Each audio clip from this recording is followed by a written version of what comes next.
আপনারা দেখেন, অনেকেই আমরা বলি কি যে এই সরকারের হয়তো বা একটা দূরভিসন্ধিমূলক একটা ইয়ে আছে যে এনসিপি কে প্রতিষ্ঠিত করার জন্য নির্বাচনকে প্রলম্বিত করতে।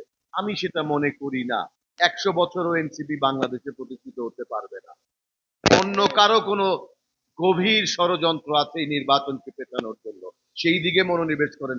এনসিপি কে প্রতিদ্বন্দ্বী বাবার কোনো কারণই নাই। তরুণরা তো রাজনীতি করবেই, তাদেরকে রাজনীতি করতে দেন। তাদের গ্রহণযোগ্যতা দেখেন না কোথায় নেমেছে। 50 জন লোক নিয়ে ইলেকশন কমিশনে যেতে পারে না। তাদের ব্যাপারে কথা বলি কেন? এত বড় বড় নেতারা এদের ব্যাপারে কথা বলতে খুব বেশি সারাক্ষণ এই ব্যাপারেই থাকে কথা বলতে। এদেরকে তো পাত্তা দেওয়ারই তো দরকার নাই। টকশোতে আপনারা যান কেন? এই সমস্ত ছোট ছোট ছেলেদের কাছে অপমানিত হওয়ার জন্য।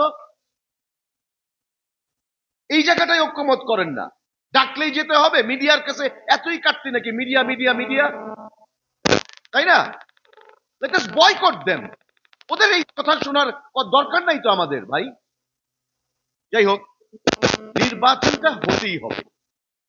নির্বাচনটাকে যদি প্রলম্বিত করে তাহলে ইস্যুগুলো নিয়ে আসবে, বিভিন্ন ধরনের ইস্যু নিয়ে আসবে।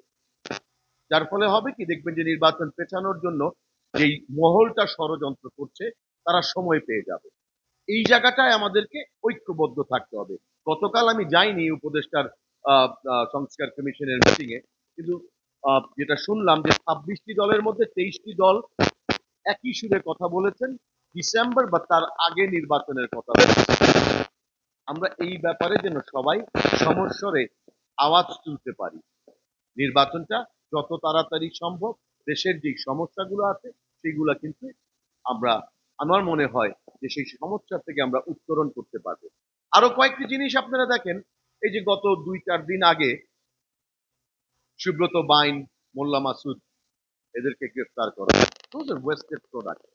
এইটাও কিন্তু একটা নাটক। বাংলাদেশের এই মুহূর্তে বাংলাদেশি জাতীয়তাবাদ এবং সর্ববৃহৎ দলের যে নেতা তিনি হলেন তারেক রহমান। তার নামে কোনো মামলা নেই এখন, আইনিভাবেই মোকাবেলা করেছেন, কিন্তু তার দেশে আসতে প্রতিবন্ধকতা সৃষ্টি করা হচ্ছে। এখানে কি নিউজ করা হলো যে সুব্রত বাইনকে দিয়ে লন্ডনে ওনাকে করানোর একটা পরিকল্পনা ছিল। এখন কি বলা হচ্ছে যে দেশে উনি আসলে ওনার জীবন বিপন্ন হতে পারে। ন্যাশনালিস্ট জাতীয়তাবাদী শক্তি যারা থাকেন তাদেরকে এইভাবেই হত্যা করা হয়। তার দেশে আসার জন্য একটা থ্রেট আছে, যে সেই জিনিসটা তারা সামনে নিয়ে আসতে চাচ্ছে। এই যে বিভিন্ন ধরনের ষড়যন্ত্র, এগুলাকে আমি নাটক বলবো না, আমি মনে করি এগুলাকে আমাদেরকে আমলও নিতে হবে। এই সমস্ত বিষয়গুলো বাংলাদেশের স্বাধীনতা বা সার্বভৌমত্বকে বিপন্ন করার জন্যই করা হচ্ছে। এই ব্যাপারে সকলকে সজাগ থাকতে হবে। আজকে তারেক রহমান আসতে পারছেন না বা আসছেন না এবং নাটক সাজানো হচ্ছে। সুব্রত বাইন, মোল্লা মাসুদ, হেলাল, এদের নামগুলো চলে আসছে। আমি আপনাদের সবাইকে বলবো, আসুন আমরা, আমাদের প্রধান অতিথি জনাব সালাউদ্দিন সাহেব এসে গেছেন, আমরা করতালির মাধ্যমে তাকে স্বাগত জানাই।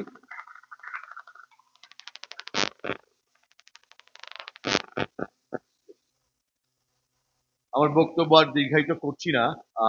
সকলকে আবারও বলবো, আমরা অতীতে যেভাবে এই স্বৈরাচার সরকারকে বিদায় করেছি, ইনশাআল্লাহ আমরা সবাই ঐক্যবদ্ধ থেকে বাংলাদেশকে একটি গণতান্ত্রিক বাংলাদেশে পরিণত করতে যা যা করণীয় সেটা এক, এবং অচিরেই আমরা ডিসেম্বরের মধ্যে যে নির্বাচনের দাবিতে আছি সেই দাবি আদায় করে ইনশাআল্লাহ আমরা রাজপথ থেকে ফিরবো।